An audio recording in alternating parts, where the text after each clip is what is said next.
নবীন লেখকদের উপন্যাস আমরা প্রকাশ করব এবং সমস্তটাই আমরা আমাদের নিজেদের খরচে প্রকাশ করব। আমাদের এখানে অনেক প্ল্যান আছে নতুন লেখকরা আসে অটোগ্রাফ দিতে। আমি বর্তমানে আছি ঢাকায় মগবাজারে এবং আমি আছি বর্তমানে আদিত্যনী প্রকাশনী। এর পাণ্ডুলিপি প্রস্তুত, পাণ্ডুলিপি সংশোধন, পরিমার্জন, পরিবর্তন। আচ্ছা, আমি একটি বই দেখাচ্ছি। বইটির নাম হচ্ছে তাহার আশারি চোখে ডুবেছিল জ্যোৎস্না। ধরুন আপনি এমন একটা প্রকাশনী খুঁজতেছেন যে প্রকাশনীটা একটা আদর্শ প্রকাশনী, যেরকম গুণ থাকা দরকার সবগুলা গুণ রয়েছে, এবং আপনার বই পাবলিশ হওয়ার পরে বইয়ের প্রমোশনের মার্কেটিং থেকে শুরু করে আমরা জানি যে বর্তমান সময়ে 2025 এসে আমরা বইয়ের পাবলিশের যে ধারাটা, যে আগেকার সময় বা যেরকম বইগুলো পাবলিশ করা হইতো, বর্তমানে কিন্তু টোটালি ডিফারেন্ট।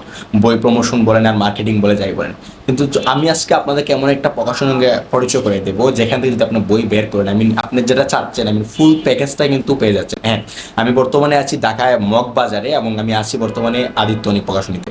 চলুন আমরা সরাসরি কথা বলি প্রকাশকের সাথে। ধন্যবাদ। আমরা আসলে নতুন লেখক লেখিকাদের নিয়ে কাজ করে থাকি। তো আমরা সবসময় নতুন লেখক লেখিকাদের যে সমস্ত সমস্যায় তারা সম্মুখীন হয়, তাই সেই সমস্ত সমস্যাগুলি সমাধান করার জন্য আপ্রাণ চেষ্টা করি। যেমন তাদের বই বিপণনের ব্যবস্থা, তাদের বইয়ের পাণ্ডুলিপি প্রস্তুত, পাণ্ডুলিপি সংশোধন, পরিমার্জন, পরিবর্তন, এইসব বিষয়ে আমরা হাতে কলমে তাদেরকে সাহায্য সহযোগিতা করে থাকি। আমি যদি আপনাকে প্রশ্ন করি যে বর্তমান যারা নতুন লেখক বা নতুন লেখিকা হতে যাচ্ছেন, সো তাদেরকে আপনি কি পরামর্শ দিবেন? তাদের প্রতি আমার প্রথম পরামর্শ হলো যে সমালোচনাকে ভয় পাওয়া যাবে না। সমালোচনা থাকবেই, প্রত্যেকটা কাজেরই সমালোচনা থাকবে এবং সমালোচনার মাধ্যমেই তাদেরকে অগ্রসর হতে হবে এবং নিজেদেরকে শুদ্ধ করে গড়ে তুলতে হবে। অর্থাৎ সমালোচনাকে মোটেই ভয় পাওয়া যাবে না, বরঞ্চ তাদেরকে প্রকাশিত হতে হবে।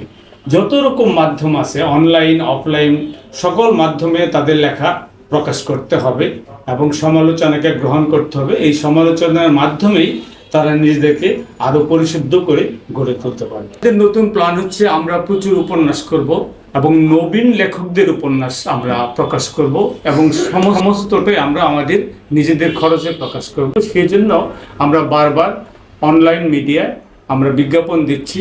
আমরা নতুন লেখকদের কাছ থেকে পাণ্ডুলিপি পাচ্ছি, আমরা পাণ্ডুলিপি বাছাই করছি। আমাদের একটা এডিটোরিয়াল বোর্ড আছে, সেই বোর্ড পাণ্ডুলিপিগুলি খুঁটিয়ে খুঁটিয়ে দেখছেন এবং এই বাছাইয়ের মাধ্যমে আমরা সম্ভাবনাময় বলে মনে করব তাদের বইগুলি আমরা আমাদের খরচে প্রকাশ করব।